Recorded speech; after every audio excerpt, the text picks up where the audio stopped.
Bonjour, bienvenue dans cette nouvelle vidéo et aujourd'hui nous allons parler du syndrome de l'imposteur. Alors comment se sortir du syndrome de l'imposteur? Alors j'ai déjà traité le sujet du syndrome de l'imposteur dans une vidéo précédente. Alors le sujet est très vague et ici on va s'attacher spécifiquement sur les solutions et aussi surtout les erreurs à éviter pour de se sortir du syndrome de l'imposteur, ce syndrome qui vous mène à l'inaction et donc qui t'amène très souvent à procrastiner, ce qui est très mauvais pour le développement de votre activité. Voilà, eh bien on y va, c'est parti. Alors, le syndrome de l'imposteur, c'est un message, à savoir, alors les erreurs à éviter, c'est de percevoir ce sentiment de l'imposteur comme un problème. Vous avez le choix toujours de percevoir ce que vous souhaitez. Vous avez toujours le choix de vos perceptions et tout ce que vous décidez devient vrai. Donc, si vous avez le sentiment que euh, le, ce syndrome est un problème et que vous faites le choix que ce soit un problème, eh bien vous êtes dans une position de victime ou de victimisation. Et donc, toute votre perception sera sous ce filtre de la victime et donc vous n'avancerez jamais parce que justement, eh bien vous chercherez à être victime et vous serez victime, tout simplement. Donc ça, c'est une première erreur de percevoir ce sentiment comme un problème, mais percevez-le si vous voulez le dépasser. Ce qui est important, c'est de le percevoir comme un message de l'inconscient, comme quoi il y a quelque chose à modifier, et donc l'inconscient vous dit, ou votre inconscient vous dit, je t'arrête avec ce syndrome qui délivre sa douleur, et donc qui vous arrête. Et l'autre erreur, c'est d'essayer de lutter contre ce processus, contre ce sentiment du syndrome de l'imposteur, parce que comme vous le savez, tout sur ce quoi vous luttez contre se renforce. Donc si vous luttez contre le syndrome de l'imposteur, eh bien mécaniquement, ce sentiment d'imposture va se renforcer, c'est tout ce que vous obtiendrez. Et donc là aussi, vous serez donc paralysé et in fine, vous aurez tendance à être une victime parce que vous avez lutté contre, vous avez le sentiment d'avoir fait tout ce qu'il fallait pour lutter contre et au final, ça s'est renforcé et donc vous tombez à nouveau en mode victime. Alors que ce sentiment de non-légitimité est en fait un message. Donc vous pouvez le percevoir comme ça. Et quel est ce message? Tout simplement, c'est qu'il vous manque quelque chose comme un puzzle avec des pièces manquantes, notamment avec ma parenthèse qui est manquante, mais c'est pas grave. Voilà. Et ou alors, il vous manque des connaissances pour être efficace, tout simplement.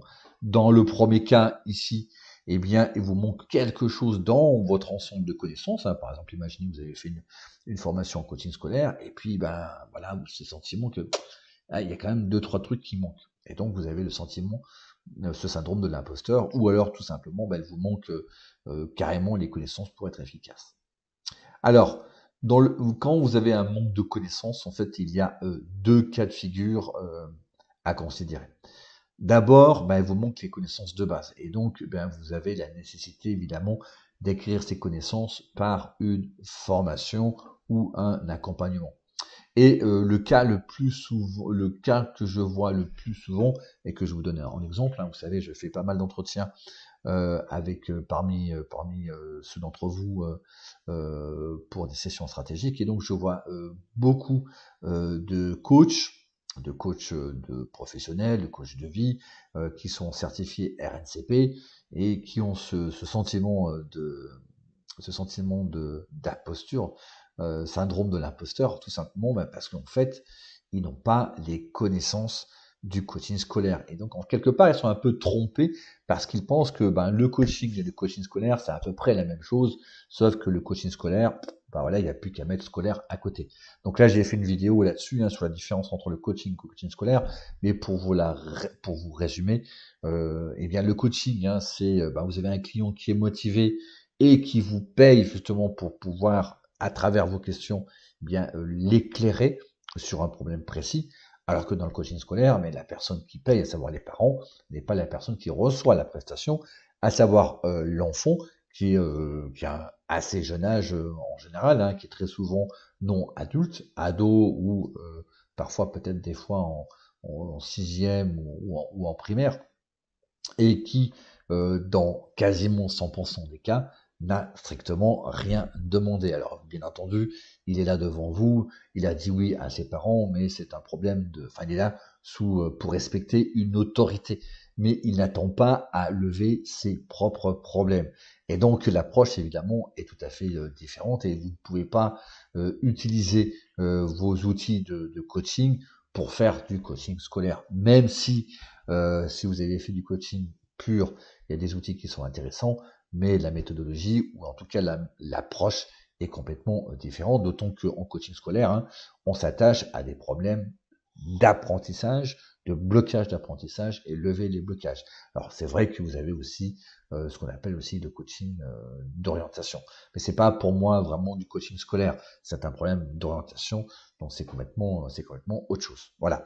Et donc très souvent, eh bien, on va dire dans 95% des cas, ceux qui font du coaching, et peut-être c'est même votre cas, vous qui écoutez cette vidéo, ceux qui font du coaching ou qui ont une expérience de coaching, quand ils passent au coaching scolaire, bah, vous savez, le syndrome de l'imposteur, ce qui est normal, donc parce qu'il vous manque les connaissances de base, c'est un autre métier. Et puis, vous avez le besoin de mettre l'autre message, hein, c'est un besoin de mettre en application, d'acquérir tout simplement de l'expérience. Alors là, c'est pour les personnes qui sont diplômées du coaching scolaire ou qui ont été formées en tout cas, et qui doivent se lancer. Donc évidemment, ils ont la connaissance générale, ok, mais alors c'est vrai que dans des écoles, très souvent, vous faites un peu vous faites de la pratique, bien entendu, avec des jeunes, mais c'est pas forcément des jeunes qui ont des soucis d'apprentissage, c'est des jeunes, des volontaires, vous êtes là plus pour vous exercer, et donc c'est des cas d'exercice quelque part.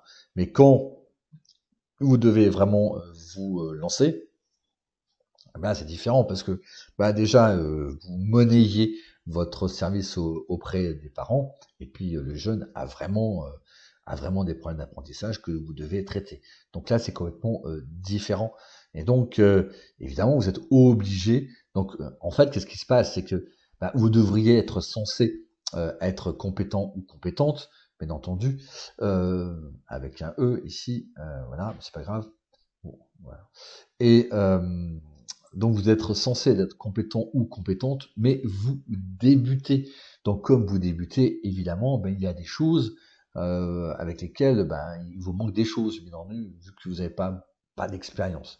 Et donc avoir ce sentiment de ce syndrome de l'imposteur est tout à fait normal. Vous devez en passer par là parce que vous devez commencer à avoir votre premier client, votre deuxième client, votre troisième client, et à partir du quatrième, évidemment, ce syndrome va disparaître parce que vous avez de plus en plus d'expérience et donc vous vous sentez de plus en plus légitime.